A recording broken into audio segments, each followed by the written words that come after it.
O uniforme amassado na cadeira do quarto parece a carcaça de alguém que você abandonou ali só para poder atravessar o portão da escola sem ser visto.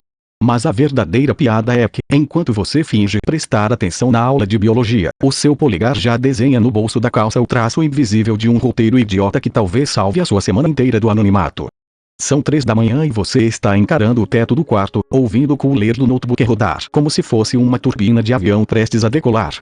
Na tela do celular, o indicador de visualizações de um vídeo curto subiu de 200 para 5.000 em questão de minutos. Não é sobre o conteúdo em si. É sobre o número. É sobre a maquininha invisível do algoritmo que decidiu, por algum capricho cósmico ou falha de código, que hoje você era a pessoa escolhida para passar na janela de estranhos. E ali, deitado no escuro com a luz azul da tela estourando na sua córnea, surge aquela clássica fantasia adolescente que a gente nunca assume em voz alta. A vontade imensa de virar assunto nacional na internet, só para no dia seguinte poder sumir de fininho, não ir à padaria, não responder ninguém e fingir que nada aconteceu. A gente vive essa estranha esquizofrênia moderna em que passa o dia inteiro desejando ser visto por todo mundo, mas com pavor mortal de ser encontrado por qualquer pessoa que a gente conheça na vida real. É o paradoxo da vitrine sem porta. Você quer que o mundo inteiro aplauda o seu recorte de 15 segundos, mas se o vizinho do prédio de frente olhar pela janela da sala e te vir dançando ou dublando uma besteira no meio da copa, dá uma vergonha tão profunda que a vontade é cavar um buraco no chão. Lembra daquele filme O Show de Truman, onde o personagem principal descobre que a vida inteira dele é um programa de TV assistido por milhões de pessoas, mas ele é o único otário que não sabe? Pois é. Só que a nossa geração inverteu a lógica do filme. No nosso caso, a gente sabe perfeitamente que a câmera está ligada, a gente acena para ela o tempo todo, a gente passa batom para ela, a gente compra o abajur bonitinho só para ficar no fundo do enquadramento. A gente quer ser o Truman, mas com um controle remoto na mão para poder apertar o botão de mute no mundo real sempre que a campainha tocar. A cena clássica do cotidiano é essa. Você posta qualquer bobagem, um pensamento meio cínico sobre o clima, um vídeo curto limpando o armário com uma trilha sonora meio melancólica, e aí começa a checagem compulsiva de notificações. A cada 3 minutos, o dedo desliza para atualizar a página. O coração dá aquela acelerada leve, parecendo que você está esperando o resultado de uma prova difícil ou o ônibus passar no ponto escuro da rua às 11 da noite. Quando o número empaca, bate uma frustração meio idiota, como se o seu valor como ser humano tivesse acabado de cair na bolsa de valores. Mas quando o número dispara, a sensação é ainda mais esquisita. Não é bem felicidade. É um alívio misturado com vertigem. É a sensação de que, finalmente, alguém acendeu a luz no porão. O filósofo coreano Byung-Chul Han fala muito sobre essa nossa obsessão contemporânea por se expor, por transformar a própria vida em uma mercadoria brilhante e consumível. Ele diz que a gente se transformou ao mesmo tempo em vigia e em vigiado. A gente abre a porta de casa voluntariamente para o escrutínio público e depois fica assustado porque tem gente olhando para dentro da nossa sala. Só que a gente não faz isso por vaidade pura, não desse tipo antigo, arrogante. A gente faz por desespero de permanência. No fundo, a gente tem um medo terrível de passar pela vida sem deixar rastro, de ser aquela pessoa que entra e sai do ônibus sem que ninguém sequer levante os olhos para ver quem passou. E é aí que entra a fantasia do sumiço estratégico. A ideia de viralizar não é sobre o poder ou sobre o dinheiro que quase nunca vem. É sobre a ilusão de relevância em escala industrial. É pensar, e se amanhã todo mundo soubesse quem eu sou, mas eu pudesse simplesmente desligar o telefone e sumir para uma cidade no interior onde ninguém fala a minha língua? É o sonho de ser importante o suficiente para ser procurado, mas covarde o suficiente para não ter que lidar com as consequências disso. Você já reparou como a nossa relação com o espaço público mudou? Antigamente, as pessoas queriam aparecer na praça da cidade, no jornal do bairro, na festa de família. Hoje em dia, a praça pública é um servidor de computadores localizado em algum estado americano que armazena dados de bilhões de pessoas que não se conhecem e provavelmente se odiariam se tivessem que dividir uma mesa de bar. E a gente coloca a nossa intimidade ali, empacotada em formato de piada rápida, torcendo para que um desconhecido em Curitiba ou em Belém ache graça e compartilhe.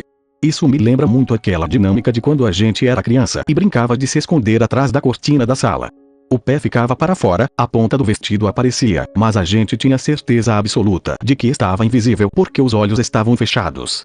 Nas redes sociais, a gente faz o oposto. A gente acende um holofote de estádio de futebol em cima da nossa própria cabeça, mas fecha os olhos para fingir que ninguém está de fato prestando atenção nas nossas fragilidades. A gente expõe a ansiedade, o tédio de domingo, a falta de perspectiva, tudo transformado em meme, porque o meme anestesia a dor. Se você ri da sua própria desgraça coletivamente, parece que ela deixa de ser real. Acontece que o algoritmo não é seu amigo, e ele não está nem aí para a sua sanidade mental. O algoritmo é um bicho faminto que se alimenta exatamente dessa sua coceira psíquica, dessa necessidade constante de validação fracionada. Cada curtida é uma microdose de dopamina que dura o tempo de um suspiro. Terminou o suspiro, a abstinência bate. E aí você precisa de mais um vídeo, de mais uma frase espirituosa, de mais um ângulo bonito da sua xícara de café com a luz da manhã batendo na mesa de fórmica da cozinha. E a gente vai levando os dias assim, divididos entre o personagem que a gente monta para caber na tela de 6 polegadas e o ser humano de pijama desbotado que esqueceu de comprar pão na padaria da esquina. É aquela velha história que o filósofo Byung-Chul Han chama de a sociedade da transparência, onde a gente expõe tudo, mas no fundo está completamente invisível. A gente se vende como espetáculo para não ter que encarar o vazio de ser só uma pessoa comum lavando a louça de terça-feira à noite. Sabe aquela cena de O Show de Truman, quando Jim Carrey percebe que o mundo inteiro é um estúdio de televisão, que cada vizinho é um ator contratado e que a vida dele inteira foi transmitida ao vivo para milhões de estranhos? A gente acha que quer aquilo. A gente assiste e pensa, nossa, que sonho, ser o centro das atenções, ter todo mundo olhando, saber que o Brasil inteiro conhece o seu rosto. Mas a gente esquece que o Truman só queria fugir. Ele passa o filme inteiro tentando achar uma porta nos confins daquele mar artificial para sumir, para ser esquecido, para ter o direito sagrado de errar e viver sem uma câmera apontada para sua cara. A gente quer o palco, mas esquece que o palco é uma jaula de vidro. Você brilha por 30 segundos para 500 mil pessoas que nunca te viram na rua, mas na hora que você fecha o aplicativo, o silêncio do seu quarto pesa o dobro. O celular tá ali na mesinha de cabeceira, com a tela preta, refletindo a sua cara de cansaço. E você percebe que gastou mais uma noite tentando agradar uma plateia fantasma que nem lembra o seu nome no dia seguinte. É a maldição moderna. A gente quer tanto ser visto por todo mundo que acaba virando um estranho para quem dorme no mesmo teto, para quem come na mesma mesa, e pior, para a gente mesmo. A gente vira um arquivo de MP4 perdido no meio do feed de alguém que passou o dedo rápido demais. No fim das contas, essa vontade louca de viralizar e sumir não é sobre fama. É sobre exaustão. É o cansaço de carregar o peso de ser uma pessoa interessante o tempo todo num mundo que parece não dar a mínima para quem você é de verdade. A gente quer sumir porque percebeu que o personagem que a gente criou ficou grande demais e a gente não cabe mais dentro dele. Mas a boa notícia é que o mundo real continua ali, meio bagunçado, meio sem graça, esperando a gente largar o telefone e voltar para casa. Não tem trilha sonora dramática, não tem efeito de transição, não tem contagem de visualizações. Tem só a sua vida real, meio torta, mas que é a única que é de verdade.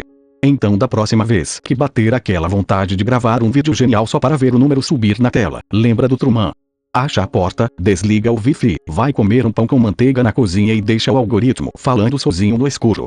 É igualzinho àquela cena de Toy Story em que o Buzz Lightyear descobre que é só um brinquedo fabricado em série e desaba no chão da caixa de papelão, percebendo que o foguete dele não passa de plástico pintado. A gente passa anos achando que é um protagonista absoluto de um blockbuster épico, ou escolhido de uma jornada intergaláctica onde o universo inteiro está prestando atenção nos nossos passos, só para perceber que o algoritmo nos trata igualzinho a mais uma unidade na linha de montagem da fábrica de engajamento. No fim das contas, a nossa busca desesperada por notoriedade é só um disfarce para o medo gigantesco de sermos completamente irrelevantes na praça da esquina. Mas como Neo aprende lá no começo de Matrix, quando ele finalmente tira os óculos escuros e enxerga aquela chuva verde de código caindo na tela preta, a grande armadilha não é o sistema lá fora controlando cada clique, mas sim a nossa insistência voluntária em continuar escolhendo a pílula azul toda santa manhã só para não ter que encarar o silêncio desconfortável de uma vida que não precisa de plateia para ter algum valor. A gente quer o aplauso do estranho porque tem medo da pergunta que o travesseiro faz toda vez que a gente apaga a luz do quarto e o celular finalmente descarrega na mesinha de cabeceira. Quem é você quando não tem ninguém assistindo e o contador de curtidas está estacado no zero absoluto?